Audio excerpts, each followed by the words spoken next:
São 7h07 e nós vamos dar continuidade à nossa série de entrevistas com os candidatos ao governo do estado do Amazonas. Hoje a gente recebe aqui no Manhã no Ar Marcelo Serafim, candidato do Partido Socialista Brasileiro. Marcelo é o presidente estadual da sigla, já foi secretário municipal de articulação de políticas públicas, deputado federal e atualmente ocupa uma vaga na Câmara Municipal de Manaus. Nessa entrevista, simultaneamente estarão comigo jornalistas da Rede Calderaro de Comunicação, Aruana Brianese, diretora de conteúdo dos jornais A Crítica em Manaus Hoje, Gilbert Lima, editor executivo do jornal A Crítica, Dente Graça, editor executivo do portal A Crítica, e Micaele Cevalho, apresentadora do programa A Crítica Notícia da Rádio A Crítica FM. Sejam todos bem-vindos à nossa entrevista. Ótimo dia. Bom dia, Bom Adriane. dia, bom dia. Bom dia. Bom dia. Bom dia. Candidato, essa entrevista será transmitida simultaneamente aqui pela TV A Crítica, também pelo portal acritica.com, pela Rádio A Crítica FM 93.1 e pelo nosso aplicativo A Crítica Play, que está disponível para ser acessado em qualquer lugar do Brasil e do mundo. Nós teremos 40 minutos de entrevista. A entrevista foi definida através de ordem de sorteio. Ela terá 40 minutos de duração aqui e depois mais 10 minutos extras na internet. Seja muito bem-vindo. Nosso tempo começa a contar a partir de agora. Obrigado, Adriane. Eu que agradeço a oportunidade da Crítica, da RCC, e convido a todos para acompanharem ao longo dos próximos 40 minutos aí as nossas propostas e a nossa entrevista como um todo. Candidato, hoje o senhor se lança para um cargo de executivo que já foi ocupado pelo seu pai há alguns anos. De que forma isso tem efeito na sua candidatura? O senhor percebe quando vai para as ruas, por exemplo, as pessoas relembrando a gestão de Serafim Corrêa, ou eles não fazem tanta associação? Apesar que o nome é muito semelhante, né? Tem um Serafim, fica muito evidenciado isso. Como é que tem sido essa herança deixada pelo Serafim Corrêa? Muito tranquilo, eu tenho muito orgulho do pai que eu tenho. Meu pai teve a oportunidade de ser prefeito da cidade de Manaus e de fazer um grande trabalho na cidade. Como todo gestor, teve erros e acertos, Adriane. Eu sempre dizia ao longo do início da campanha que eu queria, nesse momento, nessa oportunidade, mostrar a você que está aí do outro lado quem eu sou de verdade, quais são as minhas propostas, a minha linha de pensamento e as minhas ideias. Eu não quero, no próximo dia 6, agora, no próximo domingo, que eu tenha votos por ser filho do Serafim, mas não quero também deixar de ter votos pelos pequenos erros que ele possa ter cometido ao longo da sua carreira pública. Eu sou outra pessoa que escuto muito ele, que aprendo muito com ele e que certamente com os ensinamentos que tive ao longo do tempo, dentro da minha casa, ao longo do tempo, dentro da política, certamente poderei fazer um grande mandato de governador. Vamos iniciar nossa rodada de perguntas. A gente vai até a redação do Manaus Hoje com Aruana Brianese. Bom dia, candidato. Bom dia, Aruana. O senhor menciona aí alguns erros da gestão do seu pai, que acabou não sendo reeleito, perdeu a eleição para o Amazonino. Eu gostaria de falar da sua participação naquela administração. O senhor recebeu algumas críticas. O que o senhor faria diferente hoje? Olha só, grande parte das críticas que eu recebi, elas foram feitas por um secretário municipal que era tido por todos como uma pessoa sem muita capacidade para estar dentro da secretaria. Todo mundo, quando fala do Serafim, diz que ele era um homem sério, um homem honesto, um homem íntegro, um bom gestor, mas que deixou a cidade com buracos na rua. E foi por conta disso que ele perdeu aquela eleição. E eu, enquanto filho, enquanto secretário, fui uma das pessoas que mais alertei ele em relação àquele problema, em relação à pessoa que estava causando transtornos à sua administração. Partiu desse secretário, todo aquele disse-me disse. Hoje, quando as pessoas param para analisar e param para pensar, elas me dão razão. Eu não estava errado naquilo. Eu, na condição de filho, acabava sim tendo uma proximidade maior com meu pai e informando a ele todas as coisas de errado que a gente via. E isso desagradava muita gente, Aruana. O senhor acredita que o Serafim Corrêa foi mal assessorado, de certa forma? Olha só, ele teve erros e acertos, mas agora é um outro momento. Eu estou aqui para falar das minhas propostas, do que eu quero para o Estado, do que eu aprendi com ele, de tudo que aconteceu. Isso daí faz parte de um passado importante da história política da cidade de Manaus, da minha história política, mas nós temos que, nesse momento, olhar para o futuro. Vamos ao jornal A Crítica com Gilbert Lima. Bom dia, candidato. Bom dia, Gilbert. E qual seria, então, candidato, a participação do seu pai, o Serafim Corrêa, na sua eventual gestão, é possível que ele tenha, de repente, uma secretaria? Não, olha só, ele vai ser o meu grande conselheiro, como é hoje, por exemplo, em muitos momentos do governador Davi Almeida. Em muitas ações do governador Davi, ele se aconselha com o deputado Serafim, que é um homem de 70 anos, que tem uma grande vivência, e assim será também na nossa administração. Ele vai atuar como um grande conselheiro e um grande parceiro dentro da Assembleia Legislativa do Estado. Vamos até a Rádio A Crítica 93.1 com a Micaele Servalho.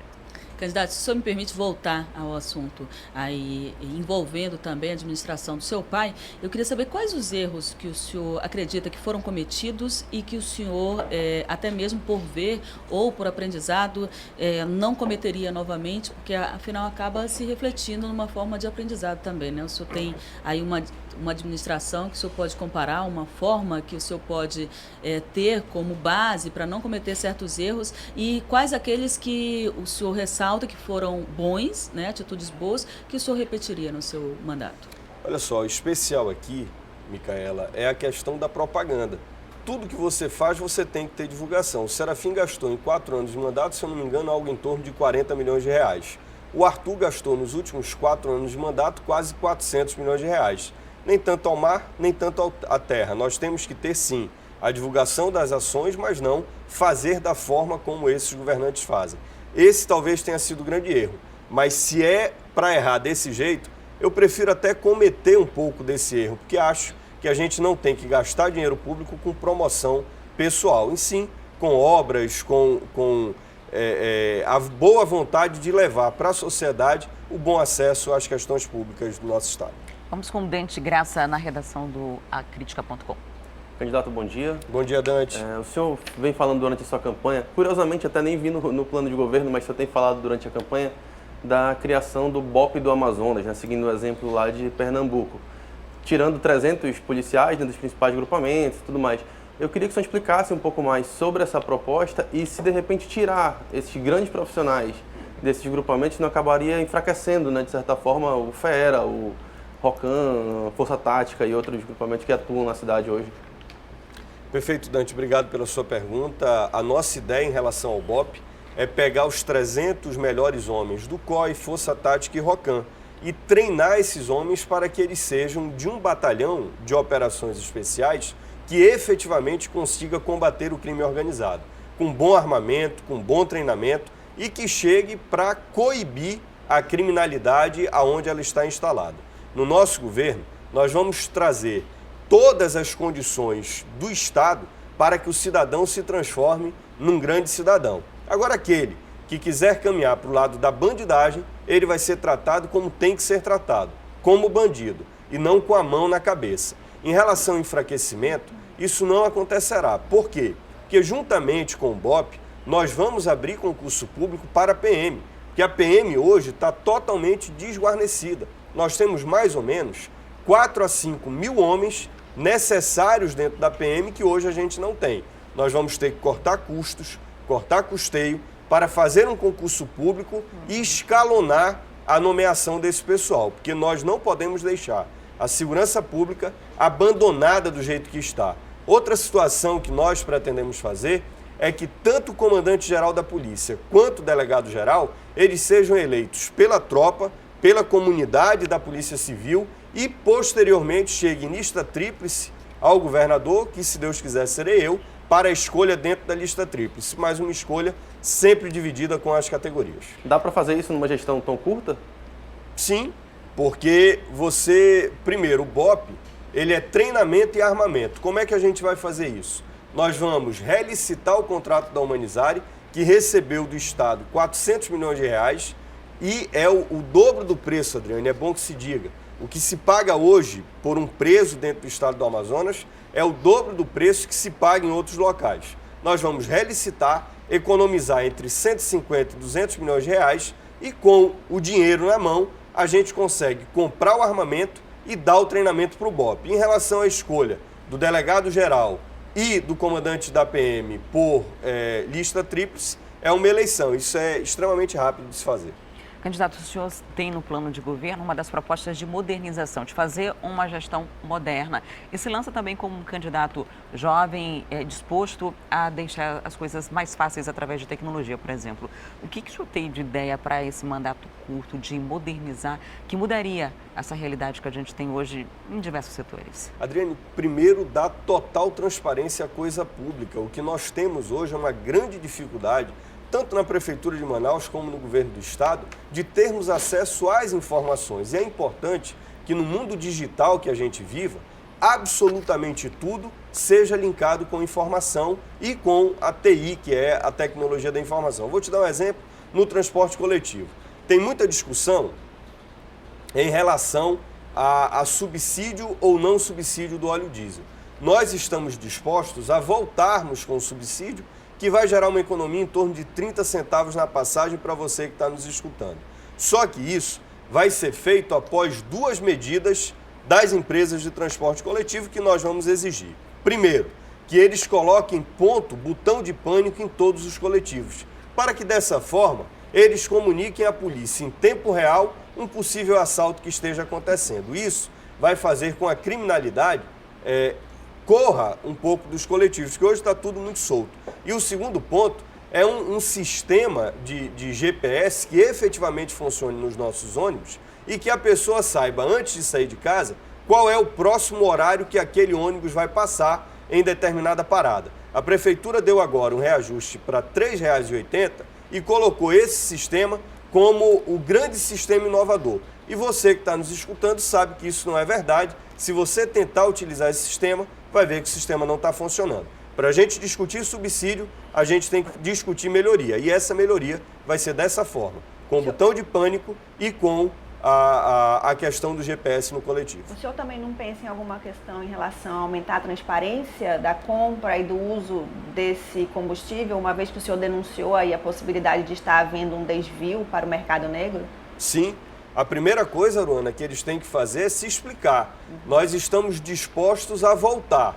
Agora voltaremos respaldado no quantitativo de diesel que eles compraram ao longo dos últimos 6 meses. O nosso limite para subsídio vai ser o subsídio, o valor comprado de diesel ao longo dos últimos 6 meses, e não o que foi comprado para trás. Se eles mentiram, eles vão ter um subsídio reduzido agora.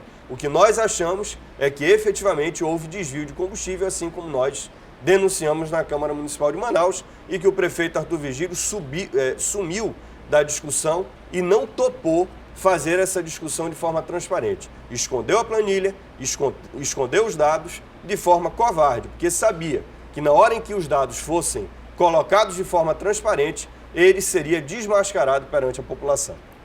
João Bertini.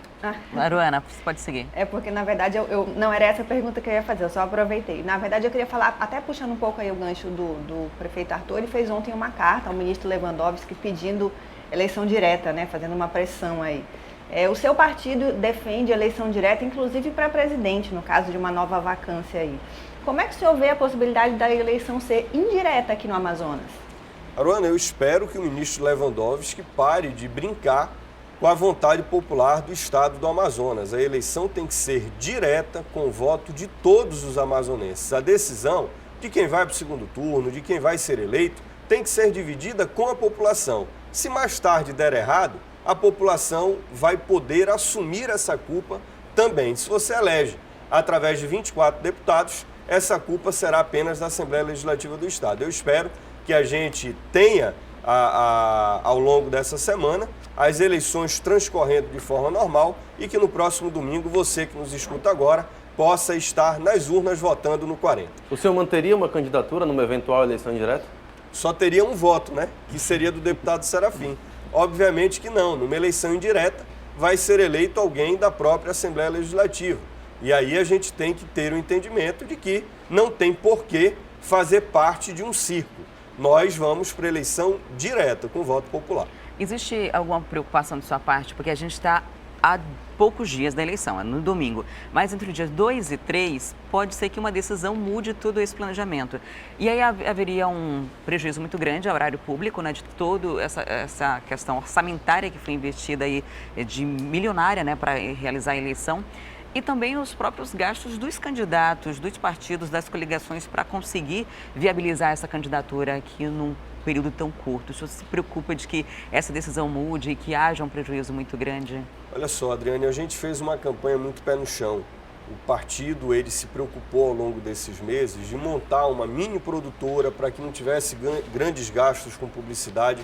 O que nós gastamos até agora é muito parecido com o que a gente tinha gasto até aquela primeira suspensão. Portanto, para a gente muda muito pouco.